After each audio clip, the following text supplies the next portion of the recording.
Hello everyone, कैसे हो आप सभी। तो हमने लास्ट वीडियो में हमारा स्टार्ट किया था चैप्टर नंबर 6 वेक्टर कैलकुलस की बुक का, जिसमें हमने गॉस डाइवर्जेंस थ्योरम को देखा था और उसका प्रूफ किया था। इस वीडियो में हम करेंगे, इसके बाद सिर्फ 2 ही थ्योरम्स दी हुई हैं और उसके बाद गॉस डाइवर्जेंस थ्योरम का सारा कंसेप्ट यहीं पे कंप्लीट हो जाएगा इन थ्योरम्स के बाद। देन एग्जांपल्स हैं एंड देन एक्सरसाइज है। तो इस वीडियो में हम दोनों ही थ्योरम्स को कर लेते हैं। अगर आपने पहले वाली वीडियो नहीं देखी है तो आप पहले वाली वीडियो भी देख सकते हो। मैं इस वीडियो के डिस्क्रिप्शन में उस वीडियो का लिंक डाल दूँगी और आपको आई बटन में भी उस वीडियो का लिंक मिल जाएगा। ओके, तो देखो अब हम क्या करेंगे, गॉस डाइवर्जेंस थ्योरम की हेल्प से कुछ फॉर्मूलेस, कुछ आइडेंटिटी को डिडक्ट करेंगे, यानी कि उनसे डिराइव करेंगे। First is prove that the surface integral of F cross n unit vector ds is equals to minus of volume integral curl of f dv where n is any outward drawn unit normal vector to the surface s। हमें ये identity prove करनी है कि अगर हम f और n की cross product करें, साथ में सरफेस इंटीग्रल हो, तो वो किसके इक्वल होगा, कर्ल f के, और वॉल्यूम इंटीग्रल होगा, साथ में नेगेटिव साइन होगा। यहाँ पे जो ये n कैप है ये कोई भी यूनिट नॉर्मल वेक्टर है जो कि s सरफेस के आउटवर्ड ड्रॉन किया गया है। ठीक है जी। अब देखो, let F be any vector point function, हम कैपिटल एफ को एक वेक्टर पॉइंट फंक्शन मानेंगे। जो ये वाली हमारी इक्वेशन है ना, इसको हम प्रूव करने के लिए क्या करेंगे, देखो एफ कोई भी वेक्टर फंक्शन मान लिया हमें। गॉस डाइवर्जेंस थ्योरम की स्टेटमेंट आपको याद होनी चाहिए, वो क्या होती है, surface integral of F vector dot n unit vector D S is equals to volume integral divergence of F D V. वहाँ पे ऐसे लिख रखा था डाइवर्जेंस को, तो इस चीज़ में कंफ्यूज मत होना, ध्यान रखना। मैं आपको 3 चीज़ें बताती हूँ यहाँ पे। देखो, ये जो डेल ऑपरेटर होता है ना हमारा, इसके साथ अगर डॉट प्रोडक्ट में कोई फंक्शन है तो इसका तो मतलब होता है डाइवर्जेंस। क्या मतलब होता है इसका, डाइवर्जेंस। आप डी ऐसे लिखो इसको, डी आई वी, या ऐसे लिखो, इट मीन्स द सेम। अगर इसके ऑपरेटर के साथ क्रॉस प्रोडक्ट हो जाती है किसी भी वेक्टर की, तो ये बन जाता है कर्ल।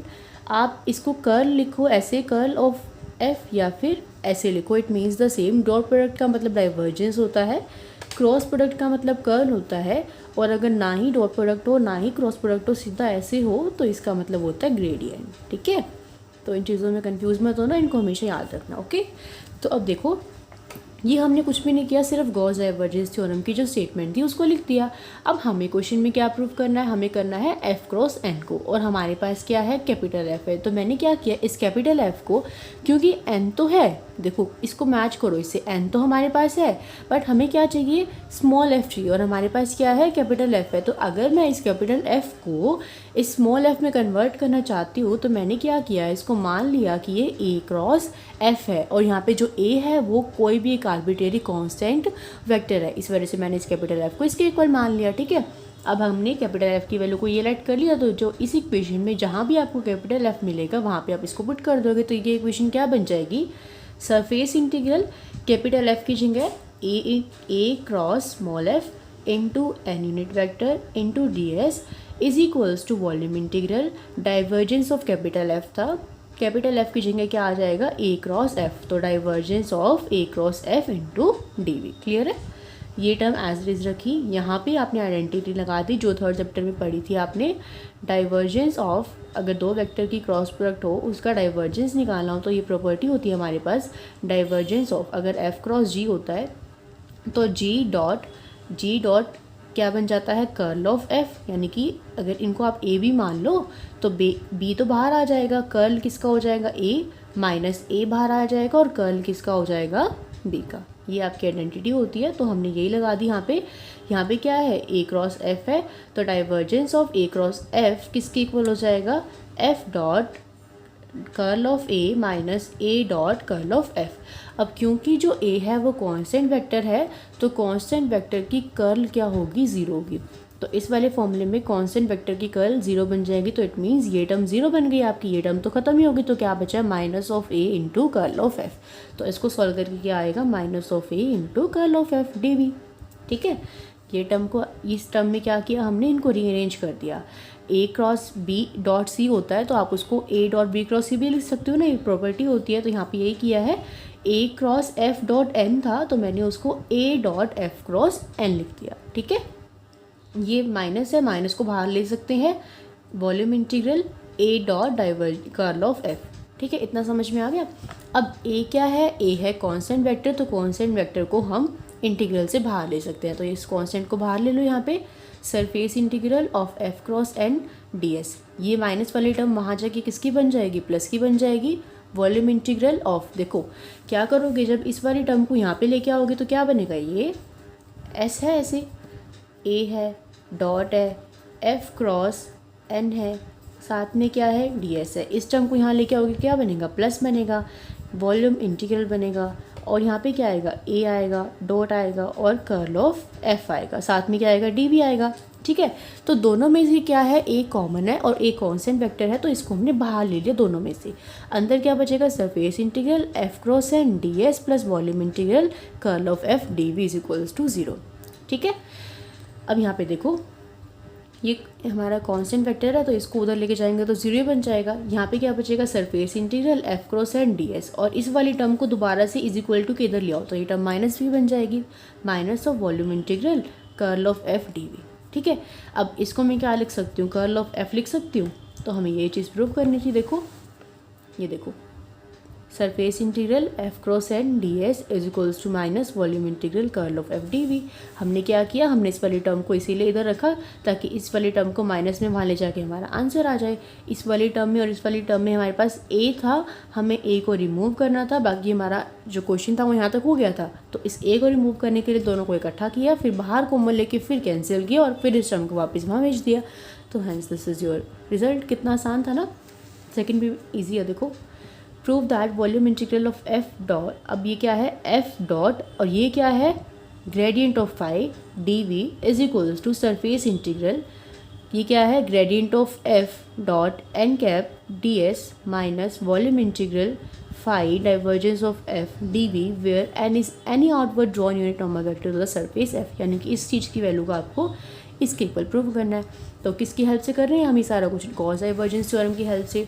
तो गॉस डाइवर्जेंस थ्योरम का रिजल्ट लिख लेंगे यहाँ पे, क्या होता है, surface integral of F dot N cap D S is equals to volume integral divergence of F D V, जहाँ पे ये जो कैपिटल एफ है वो क्या है, कोई भी वेक्टर पॉइंट फंक्शन है। अब देखो क्वेश्चन में हमें क्या चाहिए, हमें क्वेश्चन में चाहिए फाई चाहिए और ये क्या चाहिए, देखो फाई चाहिए और स्मॉल एफ चाहिए ना, है ना। तो हम क्या करेंगे, कैपिटल एफ को किसके इक्वल मान लेंगे, फाई एफ के इक्वल मान लेंगे। ठीक है, इसके इक्वल मान लेंगे, इसके इक्वल मान लेंगे। तो देखो जहाँ जहाँ एफ है वहाँ वहाँ इसको पुट कर दूँ, तो जहाँ जहाँ एफ है वहाँ मैंने फाई एफ को पुट कर दिया, dot N as it is रहा, volume integral divergence of F था, इसका मतलब ये ऐसे था,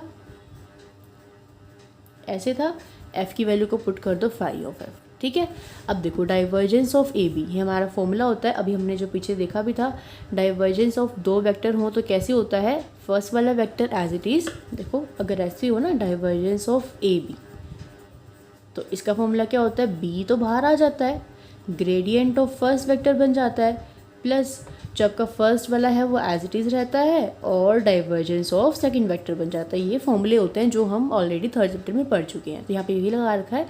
तो एफ एज इट इज़ रहेगा, ग्रेडियंट ऑफ फाई हो जाएगा, फाई एज इट इज़ रहेगा और डाइवर्जेंस ऑफ एफ हो जाएगा। इस चीज़ में कंफ्यूज मत होना, इस छोटी सी डॉट का ही बहुत मैटर करता है यहाँ पे। अगर आपने डॉट लगाई है तो वो डाइवर्जेंस है और अगर डॉट हटा दी तो वो ग्रेडियंट बन जाएगा, सारा क्वेश्चन गलत हो जाएगा। अगर आपने डॉट लगाने की जगह नहीं लगाई और जहाँ नहीं लगानी थी वहाँ लगा दी तो सो मेक श्योर कि आप इसको ध्यान से लर्न करो। ठीक है, अब देखो हमने इनको, ये दोनों प्लस में है तो हम इसको सेपरेट कर सकते हैं, volume integral of F dot gradient of phi D V plus volume integral of phi divergence of V D V, मैंने इसको ऐसे लिख दिया। ठीक है जी, अब देखो हमें प्रूफ क्या करना था, हमारे प्रूफ में क्या था, ये वाली टर्म थी इधर, देखो इसको मैच करो, phi of F dot N D S, ये देखो phi F dot N D S is equals to this term आ रही है।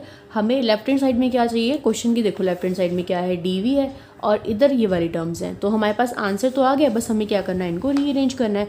तो जब इस डी वी वाली टर्म को यहाँ लेके आओगे तो माइनस बनेगा ना, और यहाँ पे देखो इस वाली टर्म को यहाँ पे लेके आओगे, ये वाली टर्म माइनस ये, क्योंकि हमें पहले ये वाली टर्म चाहिए फाई वाली, तो ये वाली टर्म इसको तो यहाँ लिया है, क्या आ गया, माइनस आ गया, ये टर्म एज इट इज़ है, इस वाली टर्म को यहाँ लेके आओगे, ये टर्म इसके माइनस में आ जाएगी, बट हमें क्वेश्चन में इसको आगे चाहिए तो एक और माइनस लाना पड़ेगा, तो माइनस से माइनस कट हो जाएगा and this is your answer. सिर्फ रीअरेंज करना और कुछ भी नहीं करना, इतना ईजी क्वेश्चन है ये, इतनी ईजी थ्योरम है।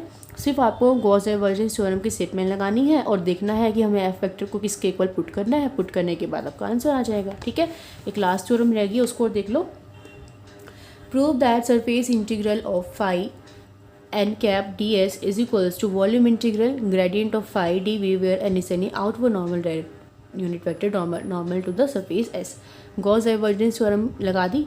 हमें क्या चाहिए क्वेश्चन में, ये n कैप तो है, सिर्फ क्या चाहिए, फाई चाहिए, तो f को क्या मान लेंगे, फाई ऑफ a मान लेंगे, जहाँ पे a क्या है, कोई भी एक कॉन्स्टेंट वेक्टर है, तो इस f की जगह क्या पुट कर दूंगे, दोनों जगह फाई ऑफ a।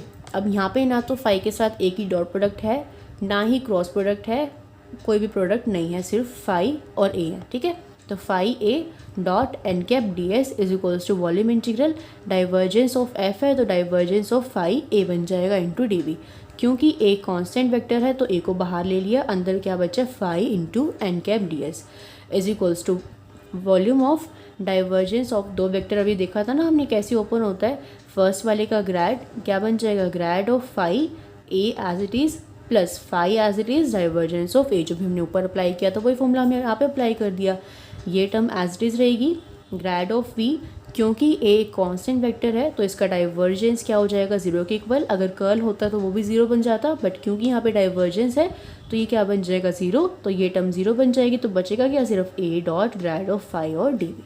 ठीक है, अब इन दोनों टर्म्स को इकट्ठा कर लो, इस वाली टर्म को यहाँ माइनस में ले आओ, इज इक्वल्स टू में जीरो बन जाएगा, दोनों में ए कॉमन आ जाएगा, ए कॉन्स्टेंट है, ए को बाहर ले लो, अंदर ये टर्म बचेगी, माइनस में ये वाली टर्म बचेगी। ठीक है, अब ए कॉन्स्टेंट है तो वहाँ जाके जीरो बन जाएगा, ये टर्म बची और ये टर्म बची। हमें क्या प्रूव करना था, हमें यही प्रूव करना था, बस हम ये देखो हमें ये प्रूव करना था, तो हम इस माइनस को उधर ले जाएंगे तो ये वाली टर्म ही जीरो के प्लस में आके प्लस की बन जाएगी, hence this is your required result.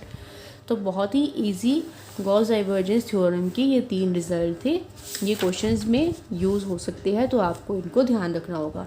अब इसके एग्जांपल्स भी रखें आपकी बुक में, कितने एग्जांपल्स हैं, लेट मी चेक। इसके 10 एग्जांपल्स हैं, एग्जांपल इसके इम्पोर्टेंट हैं, कुछ कुछ आए हुए हैं, तो एग्जांपल्स मैं करवा दूँगी इसके आपको। अब आप मुझे कमेंट में एक बार ये बता देना कि आप एक्सरसाइज कंप्लीट करना चाहते हो या फिर जो इम्पोर्टेंट क्वेश्चंस हैं सिर्फ वो करना चाहते हो, क्योंकि इसके एक्सरसाइज में 17 क्वेश्चंस हैं, तो आप मुझे बता देना कि कंप्लीट करनी है या फिर जो इम्पोर्टेंट क्वेश्चंस हैं सिर्फ वो करने हैं, तो उसके अकॉर्डिंग ही मैं आपको करवा दूँगी। और अगर आपका कोई रिप्लाई नहीं आता तो फिर जैसे मुझे ठीक लगेगा मैं वैसे करवा दूँगी। ठीक है, एग्जाम्पल्स करेंगे हम नेक्स्ट वीडियो में। ओके, सो आई होप कि आपको ये तीनों थ्योरम समझ में आ गई होगी।